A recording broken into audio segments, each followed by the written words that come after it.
Section 3 is about instantaneous velocity. So uniform motion, remember, is what? Constant speed. Constant speed, basically. So the object's position versus time graph would be a straight line, right? And the object's velocity is the slope of that line. But the position versus time graph for a car entering a freeway, which, we don't have those around here. But if we did, entering a freeway, I'm sure you've done that before, would be a curved situation. So it's funny to write curved line, but that's, it kind of explains what's going on. The displacement delta x during equal intervals of time gets greater as the car speeds up. So if we sketch a PT, position versus time graph, to explain that, then position, time, I'm cheating a little bit with my line tool, but this would be x, so maybe meters, right? And then time, seconds, oops, parentheses, seconds. So what would that look like? Maybe 2 seconds in, 4 seconds in, 6 seconds in, 8 seconds in, 10 seconds in. I don't know. Maybe we're here, and then we're here, and then we're here, and then here, and then here. So clearly not a line, right? Mm-mm. In fact, if I was to draw a line, like maybe at that 4th point, and try to draw it through 2 points, like I just can't do it. Or through more than 2 points, I can't do it. And then later on, like clearly we're just not on a line, okay? So, but the slope of that line could be calculated if I drew that line like that.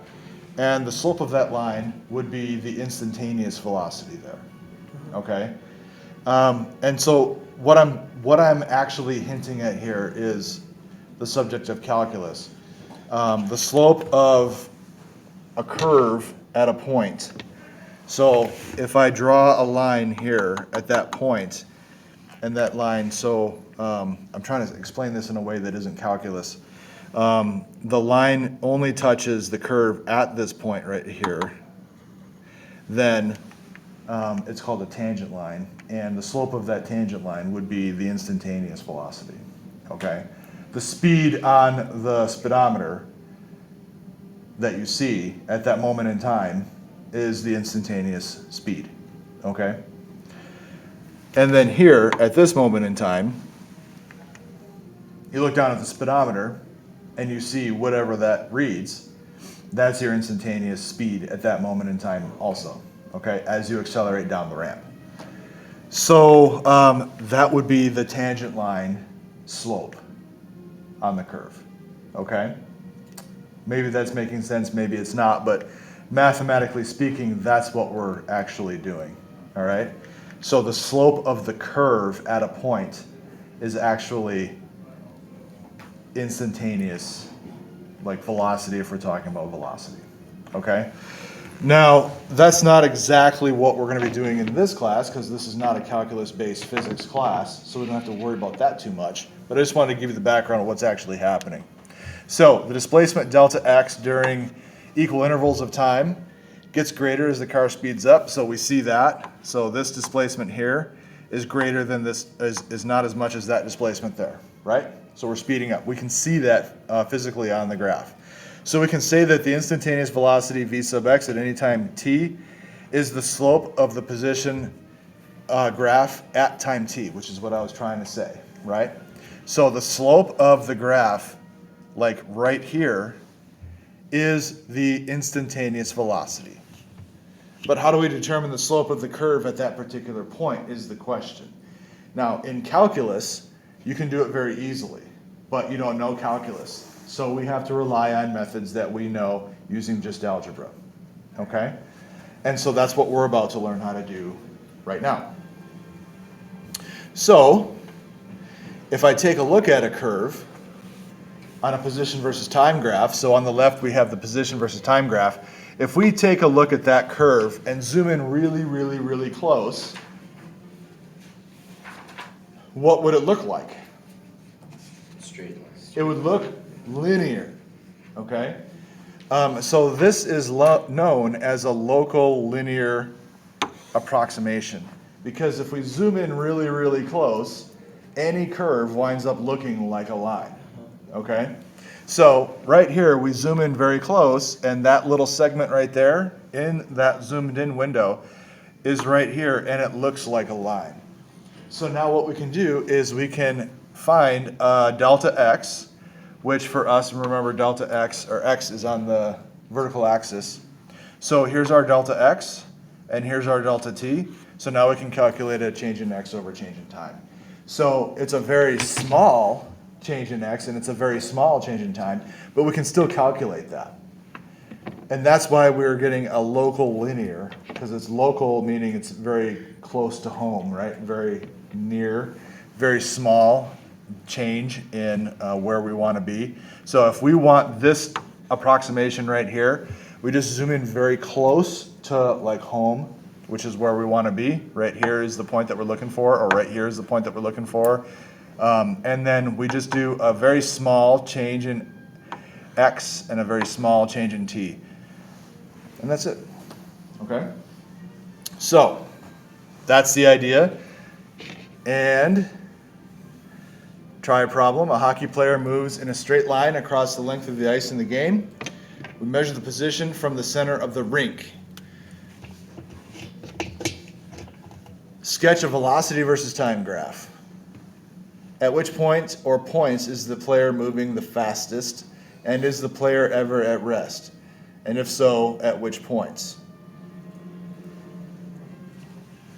So we want to do a velocity versus time graph on this guy. We have the position versus time graph right now. How do I know it's position versus time? Because it says sketch a velocity versus time graph. Oh wait, there's no seconds or meters. How do I know it's position versus time? Because it says we measure position from the center of the rink. No. How do I know this graph is position versus time? Because it's a line and it's not like the straight line and then down Nope. line too. It's a really simple answer, actually. It's not lines. It's not linear.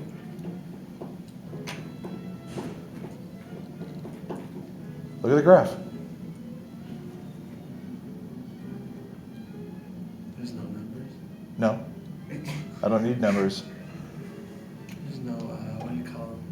Labels. Scales. What about the labels? Like X in seconds and no meters. It's x. That's position. Versus t. Time. That's how I know it's position versus time. I said there's no meters. Okay, they didn't put units on there, but I have x and t. Yeah. Okay. Same thing. So I want to sketch a velocity versus time graph. I'm going to do that by putting my velocity graph underneath, because that will allow me to keep the key points lined up. How will I know that this is a velocity versus time graph? Because of meters. No, It's a scale. because I will label it what? Velocity over time. Velocity here, and then time here. Do I put units on there? Yes. But no. No, because I don't know what the units are in the first place. Okay, so I have to do it this way. Could be miles over minutes. Could be. All right, now the key points on this graph are where? A, B, and C. Yeah, actually there's another one too. So key points on a velocity versus time graph, position versus time graph, are where the graphs go horizontal, where they cross the x-axis, where there's sharp points, places where important things are occurring. Okay, we have an important thing occurring here at A, something occurring here at B because we're crossing the time axis, something obviously occurring here at C because they put C there, but also the graph goes horizontal here, okay? So that is an important point there as well, so we're going to bring that down too. Now, what we need to do is figure out the velocity based on what the position is doing relative to the origin. Remember, this is the origin here. So position is doing what? Moving forward. Between the origin and point A, what is happening? Moving backwards. We're getting farther away from the origin. From the center of the ring. We already start at a negative distance. Yeah. Okay, so we are getting farther away from the origin, right? Yes. Okay. And it is on the negative side of the origin. Agreed? Okay. So like in terms of the hockey rink, let me draw a hockey rink here. He's getting a running start. So here's my amazing hockey rink, right? The origin is center ice. Where are we? Just to the left of it. Yeah, we're on the left side probably. And are we moving closer to or farther away from center ice? Right now We're moving farther away, okay? And are we speeding up or slowing down? Slowing down. Slowing down because it gets. We're slowing down. Because as we approach this point A right here, This slows down. the rate that we're getting farther away from the axis is decreasing, okay? So that means our velocity is definitely negative because we're on the left side, we're getting farther away from the origin, okay? So we're going to be down here to start, but we're slowing down. So where do we go from Down. there? We're slowing down. Oh, so. We're talking about velocity, yeah. So we're going up, okay? Now, is this going to be a straight line up or is it going to be some kind of a curve? I feel like it should be straight. Mostly straight, maybe somewhat straight. We don't know for sure. But it's definitely going up to where? The zero where the line meets. Yeah, because eventually we come to a stop right there at A, right? Yeah. We're sitting still at A, at least momentarily. So this has to come up to here at A somehow. We don't know if it's straight or not, but that's what happens. Now, what happens after A to B? He speeds up. He starts to speed up. Which way is he going? Towards the center. Now he goes back and hits Oh, to the right. the origin. Physically, he's moving back towards the origin, right?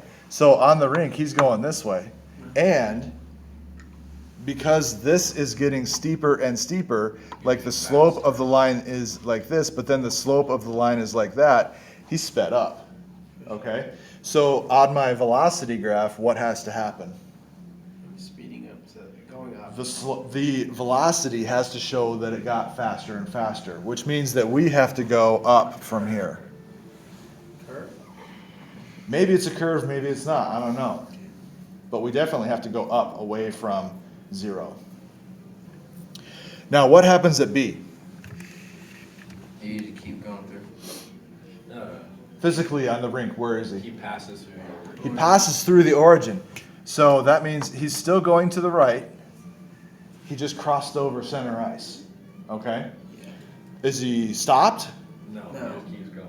He's still going through. Okay? So at B, we're still going up, or what is happening? Yes,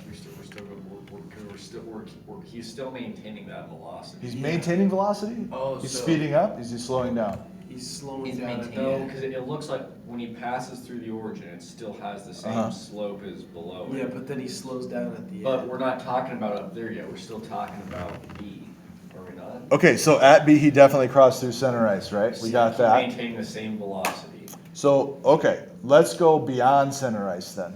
What is happening past center ice? Just He past slows- under ice, he he's still the slows same, but down. he's gonna start to slow down. Okay, so he's definitely still going to the right? Yes. Okay, definitely still going to the right. And now right here, because the slope here is this, the slope here is this, he's definitely slowing down.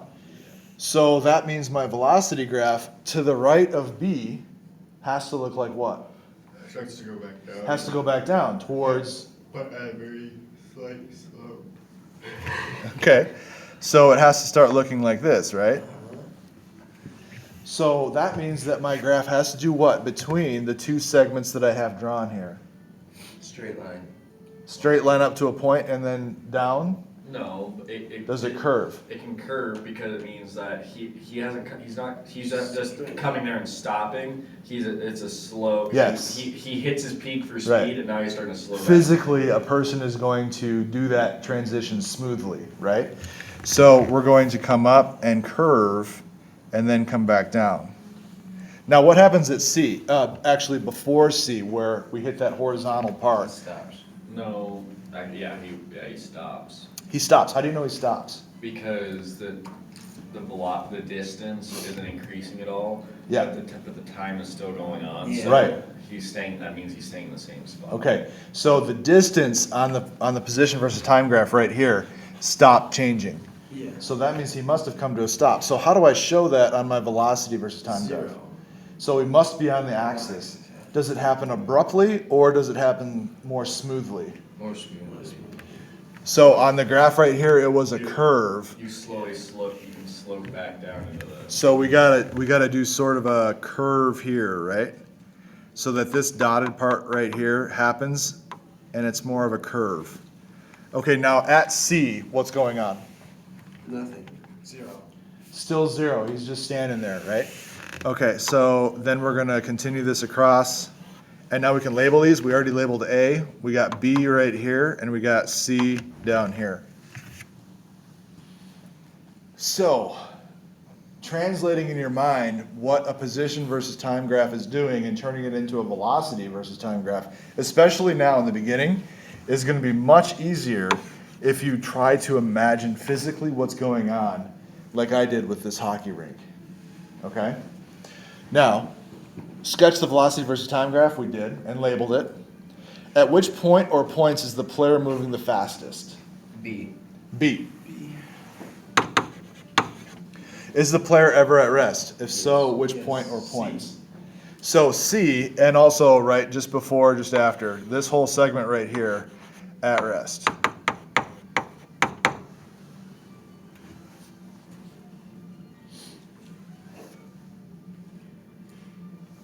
That's it. Okay, yeah, that's it. So reading and interpreting graphs, hugely important, right?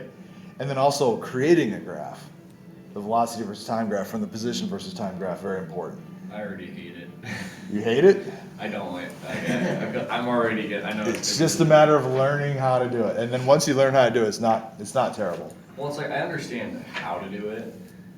I just don't want to do it. It's a lot.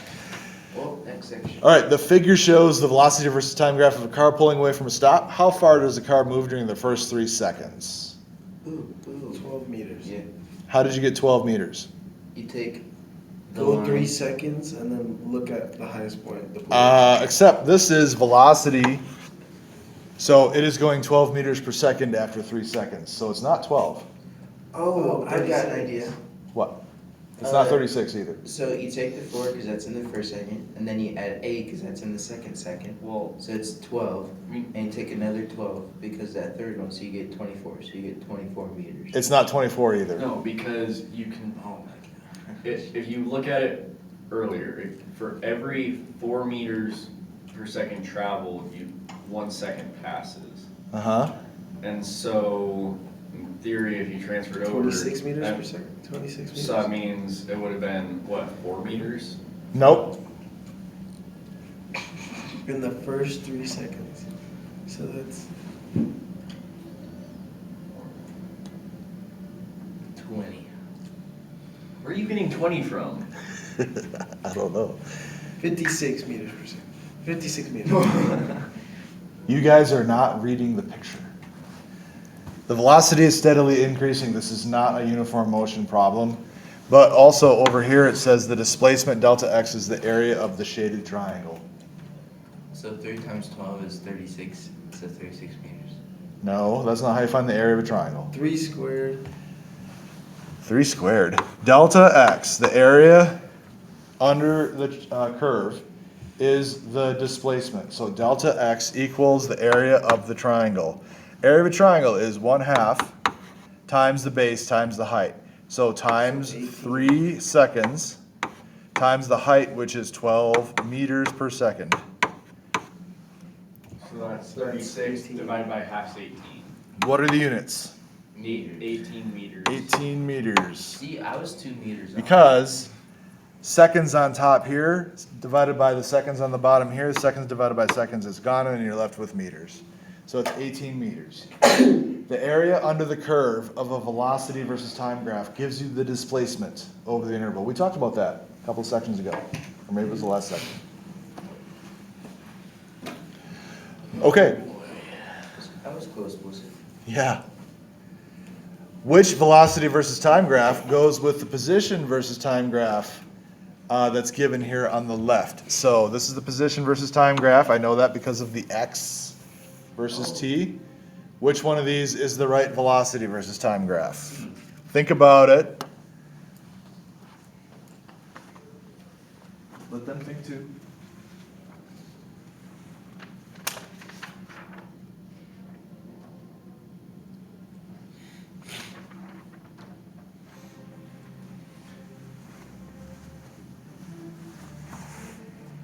You got an answer? Wait, give me a second. Okay.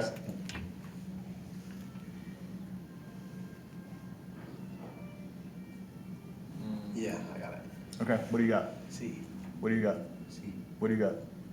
I was gonna do C, but now that I think about it, I feel like it could be D.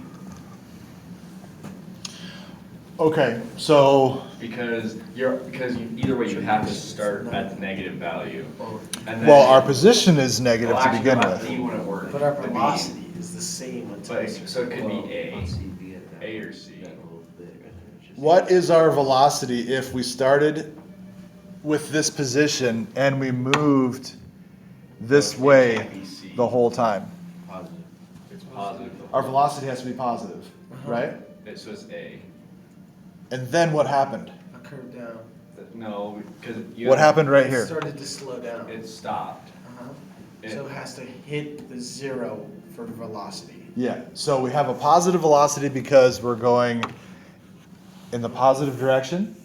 And then we curve here, so we slow down, but we're still going a positive velocity.